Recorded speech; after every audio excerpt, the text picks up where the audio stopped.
Saludos, buenas tardes, ¿cómo están? En esta ocasión vamos a grabar el videito número 11. Ya casi vamos terminando y casi ya que nos ponemos al día.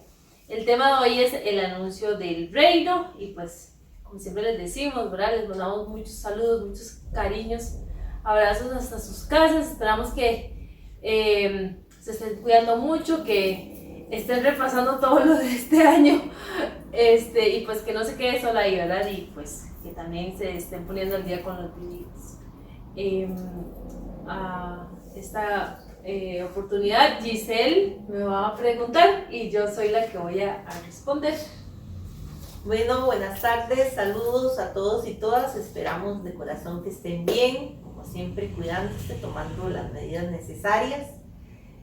Ya casi finalizando, ¿verdad? Ojalá que de verdad ustedes estén aprovechando estos días de vacaciones para ir leyendo los encuentros que hacían falta del libro de Luigi y poder terminar así el tema de Mateo. Y sobre todo que hayamos aprendido, ¿verdad? Todas las claves que tanto el Padre Manuel como Luigi nos han enseñado con respecto a la vivencia y las características de la comunidad de Mateo, ¿verdad? La importancia que tiene para nosotros esa ética de esa comunidad y cómo poder ponerlo en práctica. Entonces vamos a iniciar con la primera pregunta que dice: Luigi nos presenta una estructura para entender el capítulo 10 de Mateo. ¿Cómo está dividida esta propuesta? El capítulo 10 de Mateo también es conocido como el discurso misionero de Jesús. La estructura ofrecida por Luigi se basa en la división propuesta por Davis y Allison, que privilegia un esquema concéntrico. De arriba hacia abajo podemos ver que hay una introducción narrativa. En el punto A, que va del 5 al 15, instrucciones para los misioneros y su recibimiento. En el punto B, del 16 al 23, tribulación y división familiar. En el punto C, del 24 al 25, Jesús y sus discípulos son llamados Belcebú. En el punto D, que es el centro, del 26 al 31, consuelo y ánimo. En el punto C, del 32 al 33, Jesús y sus discípulos confesados y negados por otros. En el punto B, del 34 al 39, tribulación y división familiar. Y en el punto A, del 40 al 42, recibimiento de los misioneros y la recompensa. Y terminando en el 11.1, conclusión narrativa. Lo que más llama la atención en esta estructura son las dificultades que los discípulos enviados en misión por Jesús deberán enfrentar, tanto en relación a su familia como a la sociedad. En relación a su familia, recuerden que nosotros les hemos contado muchas veces, ¿verdad? Que la expulsión no solo era de las sinagogas, sino también era de los núcleos familiares, de sus familias, ¿verdad? Y más adelantito también nos va a hablar un poquito de eso. Muy bien, sí. O sea, el seguir a Jesús no era tan fácil, ¿verdad? Tenía consecuencias y había que enfrentarlas y eran radicales, ¿verdad? Entonces eso es lo que está tratando de contarnos Mateo con este capítulo y pues Luigi reforzándonos ideas con respecto a esto. En la segunda pregunta dice, en Mateo 9, del versículo 37 al 38, ¿cuál es la afirmación de Jesús que justifica el llamado de los discípulos? ¿Y qué involucra este llamado? La afirmación de Jesús que justifica el llamado de los discípulos es la siguiente: la mies es mucha, pero los obreros pocos. Rueguen pues al Señor de la mies que envíe obreros a su mies. El uso del término obreros, ergates, es una alusión explícita a la teología de Mateo, para el cual los discípulos se reconocen por sus obras. El llamado involucra a los discípulos, término que se refiere a los seguidores de Jesús en la comunidad. A ellos concede la autoridad de curar todo tipo de mal, enfermedad y de expulsar a los demonios. En la pregunta 3 dice, ¿cuántos apóstoles son escogidos? ¿Y a qué remite el número 12? Son escogidos 12 apóstoles, que significa enviados, como sus embajadores, que deberán proclamar la proximidad del reino de los cielos. Es la primera vez que el término apóstol aparece en Mateo, lo que ya apunta para una estructuración social de la comunidad. La referencia explícita a 12 nombres remite a las 12 tribus de Israel. En eso también se ve la dependencia de Mateo de la matriz judaica. Según su pensamiento, los apóstoles son la referencia al nuevo pueblo de Dios, que viene a sustituir el antiguo Israel. Muy bien, ¿verdad? Eso lo hemos visto ya en muchas ocasiones, ¿verdad? Nada más estamos haciendo como casi que un repaso con algunas de estas preguntas porque lo hemos visto todo el año, ¿verdad? De que Mateo está haciendo como, por ejemplo, él llama a Jesús, es el nuevo Moisés, ¿verdad? Y su comunidad es el nuevo pueblo de Dios. Y cuando se hace alusión a la montaña, ¿verdad? También se está refiriendo a Moisés cuando subió a la montaña a recoger, ¿verdad? O a que Dios le diera la ley, ¿verdad? Para el pueblo. Entonces, son características muy propias del Evangelio de Mateo. Los 5 discursos, ¿verdad? Cuando hablamos, están haciendo referencia a los 5 primeros libros de la Torá, ¿verdad? Entonces, todo esto son características que hemos visto todo el año con respecto al Evangelio de Mateo. Entonces, ya son cositas que tienen que irse quedándonos, ¿verdad? En la mente. Ok, en la cuarta pregunta dice, a partir de Mateo 10, del versículo 16 al 23, ¿cuáles son los conflictos que caracterizan la vida y la misión de los discípulos? En estos versículos aparecen los conflictos que caracterizan la vida y la misión de los discípulos, definidos por diferentes imágenes. Ovejas entre lobos, persecución explícita de los concilios comunitarios y sinagogas, juicios frente a reyes y gobernantes y traición de las propias familias que, por causa de sus opciones religiosas, son expulsados de la sinagoga, perdiendo los derechos y seguridades que esta pertenencia les garantizaba. Claro, entonces, otra vez con esta, ¿verdad? Es que son preguntas que ya hemos visto, temas que ya hemos visto, ¿verdad? Y son repetitivos, pero esto es importante estarlo repitiendo, estarlo recalcando, porque es la única manera de aprenderlo. Y entonces, lo hemos dicho, y creo que en el video anterior también lo hablamos, de que cuando se habla de algo en el texto es porque seguramente esa situación se estaba dando en la comunidad, ¿verdad? Entonces, si se está hablando de persecuciones, ¿verdad? Y de esto, por ejemplo, esta simbología de que hay ovejas entre lobos, ¿verdad? Es que precisamente eso es lo que está viviendo la comunidad, ¿verdad? Hay dispersión, hay persecución, ¿verdad? E incluso aquí dice juicios frente a reyes y gobernantes y traición de las propias familias, que era lo que estaba pasando, ¿verdad? Recordemos que por miedo las familias preferían denunciar a sus familiares o a la persona que estuviera involucrada como seguidor de Jesús antes de perder su honor o su seguridad, ¿verdad? Entonces era una situación que estaba viviendo la comunidad, por eso Mateo lo recalca o lo explica por medio de símbolos en su texto. Entonces, en la pregunta 5 dice, la sociedad romana de ese tiempo se regía por códigos de honor. ¿Qué generaba tener honor? La sociedad romana era regida por los códigos de honor y en esto se basaba su clasificación y la división social. El honor generaba respeto, admiración, poder y estatus social. Perder el honor significaba caer en desgracia, en la vergüenza, perdiendo los privilegios que tal situación acarreaba. Para una familia, un hijo que se convertía al cristianismo, una religión cuyo fundador y Dios era un esclavo rebelde ajusticiado en una cruz significaba la pérdida de su honor y ser expulsado de la sinagoga, que le aseguraba muchos derechos frente al poder romano.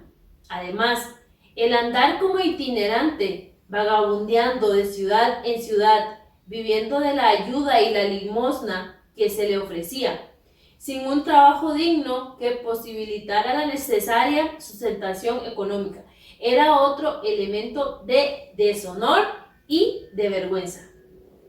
Entonces aquí vemos otra vez, ¿verdad?, que ser seguidor de Jesús no era tan fácil. Traía muchas consecuencias. Era una cuestión radical que iba contra cultura. Y entonces por esto estos seguidores de Jesús y el mismo Jesús eran mal vistos, ¿verdad? Porque estaban haciendo todo lo contrario de lo que la cultura judía valoraba como lo importante, ¿verdad? Entonces estaban rompiendo esquemas. Entonces por eso eran mal vistos. Y incluso también Jesús, bueno, fue el primero que rompió esquemas. Partiendo de eso. Exacto, entonces a Jesús también se le veía así. En la pregunta 6 dice, ¿qué representaba para las familias de los discípulos la opción cristiana y el apostolado? ¿Por qué Mateo menciona que ese tratamiento no es nuevo?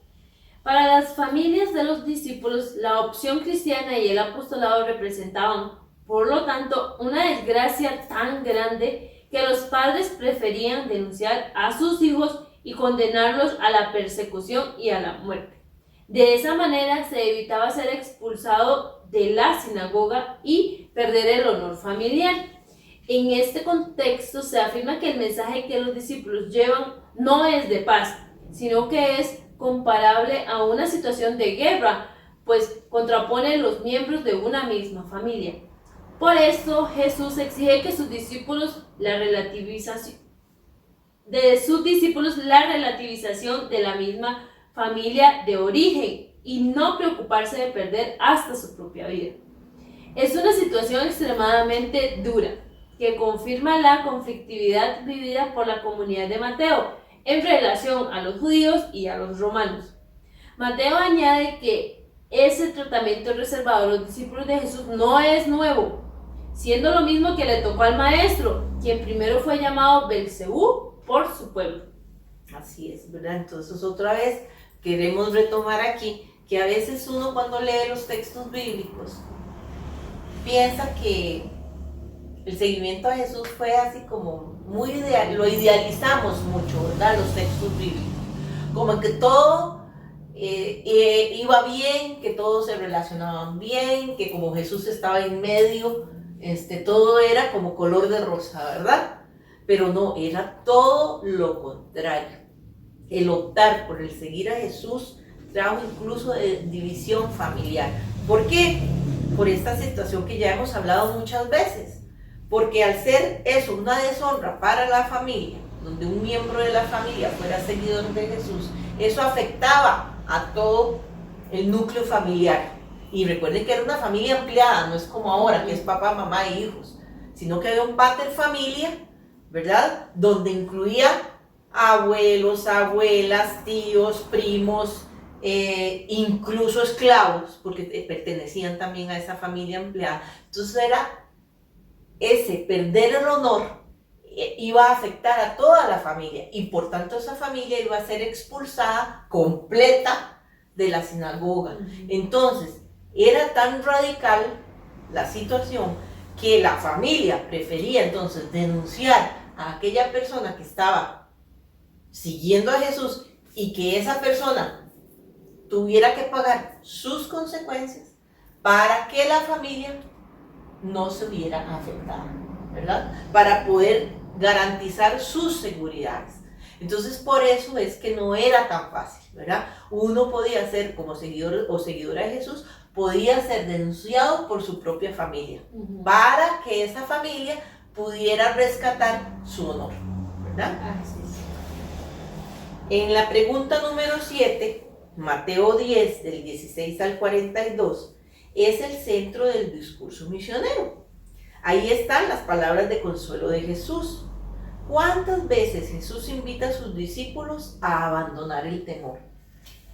Dice que por 3 veces Jesús invita a sus discípulos a abandonar el temor. En la primera, les piden hablar abiertamente y sin miedo. En la segunda, los invita a no temer ni a la muerte, pues el Padre los cuida como sus cabellos, que son todos contados. Y en la tercera, justifica el no asustarse con el hecho que cada uno de ellos vale mucho más que muchos pájaros. Claro, y recuerden que el número 3 es importante, ¿verdad? El número, si aparece en el texto 3 veces, quiere decir que es algo que se completa, ¿verdad? Algo que está completo. Y el perder el miedo es porque precisamente, volvemos a lo mismo, ¿verdad? Si se está resaltando algo en el texto es porque la comunidad estaba viviendo ese miedo. Miedo a la persecución, miedo a la división de las familias, miedo porque estaban viviendo una situación crítica. No era fácil, ¿verdad? Volviendo a lo mismo que hablamos hace un rato. No idealicemos los textos, no pensemos que todo era bonito. Al contrario, fue una situación muy difícil. Y ser seguidor de Jesús en esta época y mantenerse como seguidor o seguidora de Jesús fue algo de valientes. Porque estabas perdiendo absolutamente todo, familias, seguridades, honor, todo, y estabas entrando a una comunidad donde todo lo que tenían enfrente era un horizonte de incertidumbres, de persecuciones, de inseguridades. Exacto, y pues ahora nosotros podríamos decir, pues nosotros no estamos pasando persecuciones, pero en otros lugares, en otros contextos sí pasa esto, lo que les pasaba a estas primeras comunidades, se siguen persiguiendo a los cristianos, los siguen matando. Entonces, no es solo un no tengan miedo a estos discípulos, a estas primeras comunidades, sino es también hoy nosotros, ¿verdad? Por ejemplo, en nuestro contexto de la pandemia, o sea, sí, es una situación preocupante y todo, ¿verdad? Pero también Dios nos dice, no tengan miedo, ¿verdad? Pues Dios está con nosotros, ¿verdad? Y recordemos que Él no es el causante de todo esto, son las consecuencias que tarde o temprano, ¿verdad? Pues iban a venir por nuestras acciones como ser humano, ¿verdad? Entonces, pero Dios está desde un principio con nosotros, nos está acompañando, entonces verlo así, ¿verdad? Como que, pues, ¿a qué nos llama a nosotros esto también? Pues a no tener miedo igual por la situación que estemos pasando en nuestra familia, de persecución, ¿verdad? Entonces, también de señalamiento, exacto, de críticas, de juzgarte, ¿verdad? De tantas cosas, de todo lo que se vive en la vida, en lo cotidiano, ¿verdad? Bueno, y como decía Marjorie, también a la pandemia, o sea, son muchos los temores que en este momento vivimos, las inseguridades, no es fácil, no es fácil. Usted sabe lo que es decirle a una persona en este momento de pandemia que ha perdido su trabajo, que no tiene ninguna fuente de ingreso, no tengas miedo, ¿verdad? Que Dios está contigo y Dios te va a proveer, y usted sin saber cómo hace para pagar las facturas del teléfono, de la luz, del agua, comprar la comida, pagar su casa con deudas encima.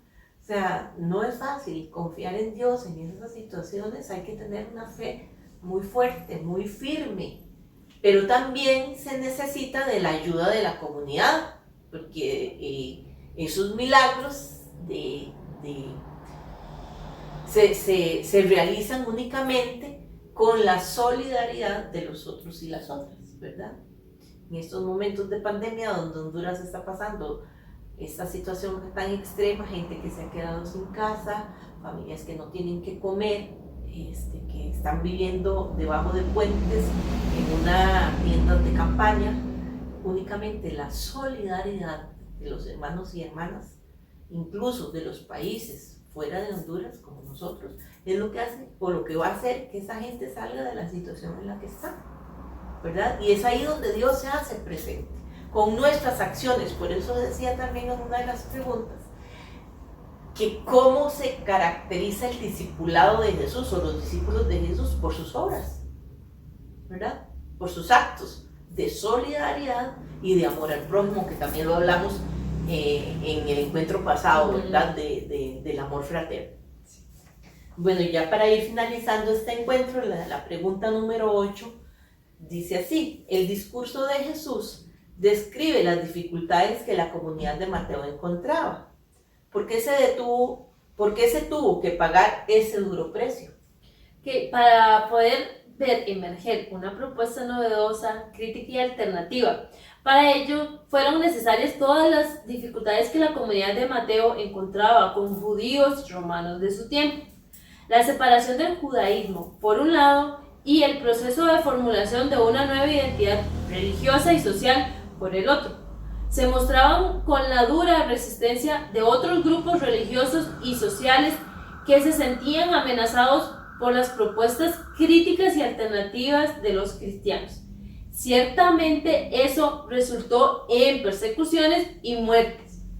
El apelar a una nueva ética, a los frutos, entre los cuales había también la posibilidad del martirio. Todo lo anterior con el propósito de que se constituyera en los fundamentos que consolidan el trayecto del movimiento palestino de Jesús. Claro. Y por esto, hablando de eso, yo lo uno mucho, me acabo de acordar, en eso de que el grano de trigo tiene que morir, ¿verdad? Para que nazca algo nuevo, para que nazca la matita, el grano tiene que morir. Y es precisamente esto. O sea, para que nazca una nueva sociedad, para que nazca un nuevo pueblo de Dios, tiene que morir la estructura anterior. Tienen que morir las relaciones enfermizas o las relaciones de poder que existían anteriormente, ¿verdad? Para que esa nueva ética, para que esa nueva forma de relacionarse que está proponiendo Jesús surja y realmente se pueda llevar a cabo, ¿verdad? Y en ese proceso estamos todavía como sociedad, porque no es algo que haya podido concluirse. Está en construcción, pero a veces no hemos avanzado, sino que más bien hemos retrocedido, y lo vemos precisamente con esto que estamos viviendo con respecto a la pandemia, ¿verdad? Y a los huracanes que ha tenido que enfrentar en este momento Centroamérica, que son resultado de la mala administración que hemos hecho con lo que Dios nos dio, con su creación, ¿verdad? De lo que hemos maltratado a la madre tierra, son las consecuencias de habernos sentido dueños, ¿verdad? Entonces todavía como que no hemos entendido esa nueva ética de Mateo, esas nuevas relaciones, esa nueva forma de vivir respetando al otro y a la otra, y sabiendo que esos otros son responsabilidad mía también, que todo está interrelacionado, ¿verdad?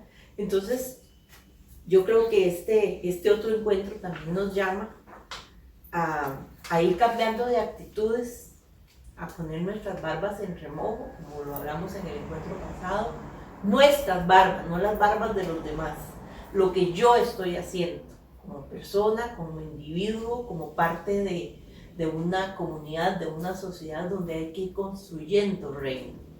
¿Soy parte de esa construcción o más bien soy parte de los que destruyo?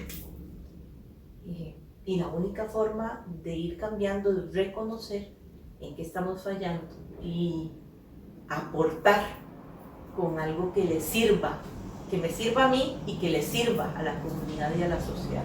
Yo pensaba también con esta pregunta, ¿verdad? Que muchas veces nosotros creemos que pues a estos primeros cristianos fue así como, surgió así como de la nada, y pues estamos viendo con Mateo que no, o sea, y decía aquí, o sea, para poder ver emerger una propuesta novedosa, crítica y alternativa, tuvieron que pasar muchas cosas, ¿verdad? Entonces nosotros, podríamos decir, hoy nosotros y nosotras, para poder ver una nueva humanidad, ¿verdad? De ahí tenemos que pasar por lo de la pandemia, ¿verdad? Y como decía Gis, o sea, parece que no hemos aprendido, nos falta mucho por aprender, pero también hemos visto muchos gestos que uno sigue creyendo en la humanidad, sí, exacto, sigue viendo esos signos de esperanza de que todavía podemos, ¿verdad? Entonces, pero para poder ver esa nueva humanidad, otro otro mundo es posible, ¿verdad? Otra nueva humanidad es posible, pues tenemos que afrontar, ¿verdad? Estas consecuencias de nuestras acciones y comprometernos a cambiar, porque si volvemos a lo de antes, sí, no va a haber ningún progreso. Sí, entonces realmente tenemos que comprometernos a cambiar nuestra ética, nuestras relaciones de vida, nuestra forma de relacionarnos con los demás e incluso con nosotros mismos, ¿verdad? Aprender a valorar lo que tenemos, lo que es esencial en la vida y tratar de dejar lo otro de lado, ¿verdad? Lo que es secundario. Así que bueno, muchísimas gracias. Con esto terminamos el tema número 11. Les agradecemos mucho su presencia, su apoyo. Quería agradecer también a todas las personas que nos contestaron las preguntas de la evaluación. Uh-huh. Ya como equipo nosotros nos reunimos y las evaluamos y en realidad un 99% de ustedes está satisfecho y satisfecha con lo que hemos podido hacer, ir construyendo durante este año en medio de todas las tribulaciones y conflictos que hemos pasado, ¿verdad? Entonces les queríamos agradecer primero que nada su participación y segundo el apoyo que nos han dado, porque eso también es lo que nos motiva a nosotras a seguir adelante. No fue un año fácil, fue un año muy difícil y a nosotras como equipo se nos hizo el camino muy de empinada, ¿verdad? Pero gracias a Dios y con el apoyo de ustedes, pues pudimos salir adelante. Muchas gracias por su participación y ojalá que el próximo año pues podamos ir mejorando, ir tomando en cuenta todas las sugerencias que ustedes nos hicieron. Sí. Y bueno, y también recordarles que aunque ustedes, la gran mayoría dijo que preferían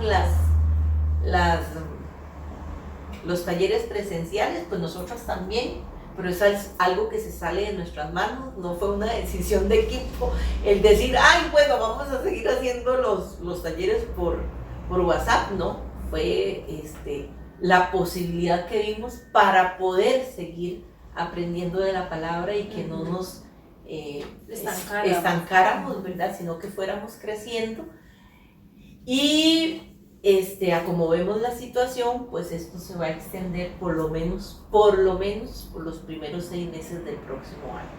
Entonces recordarles que lo más seguro nos vamos a seguir reuniendo por Zoom una vez a la semana, los jueves de 2 a 4 de la tarde. Y ahí se conectarían las personas que puedan, ¿verdad? Y les pediríamos de una vez que por favor vayan invitando. Marjorie tiene que hacer una invitación, como un afichito, para enviárselo a ustedes a los WhatsApp y que ustedes nos hagan el favor de compartirlos con los grupos en los que ustedes están, con sus familiares y amigos, de manera que si hay alguna persona que está interesada, pues bienvenido o bienvenida sea, ¿verdad? Porque más ahora que es por Zoom, pues entonces vamos a tener la posibilidad de tener a muchas personas juntas. Ya no van a ser 5 grupos por semana, sino solo un grupo por semana donde todos pueden conectarse, los que puedan y los que quieran, ¿verdad? Seguramente van a quedar grabadas, entonces después ustedes incluso pueden retomar, por si acaso hay dudas o algo, pueden retomar el tema. Entonces, para que vayan tomando nota de una vez, que sería los jueves de 2 a 4 de la tarde. Y lo más seguro es que vamos a hacer como antes hacíamos, ¿verdad? Una semana de lectura comunitaria, una semana de formación con algún tema específico. Estamos pensando en las parábolas porque tenemos que relacionarlo con el tema del buen vivir. Y qué más que las parábolas, ¿verdad? Que es lo cotidiano, lo de la tierra, lo que Jesús vivió, de lo cual también nosotros vivimos en este momento. Y también las formaciones de los sábados, ¿verdad? Entonces vamos a ver hasta dónde podemos seguir en la nueva normalidad y en la nueva modalidad, ¿verdad? Entonces, así que muchas gracias, los esperamos, las esperamos, les quedamos debiendo todavía 2 videitos para finalizar. Así que muchas gracias y que estén bien. Chao, gracias.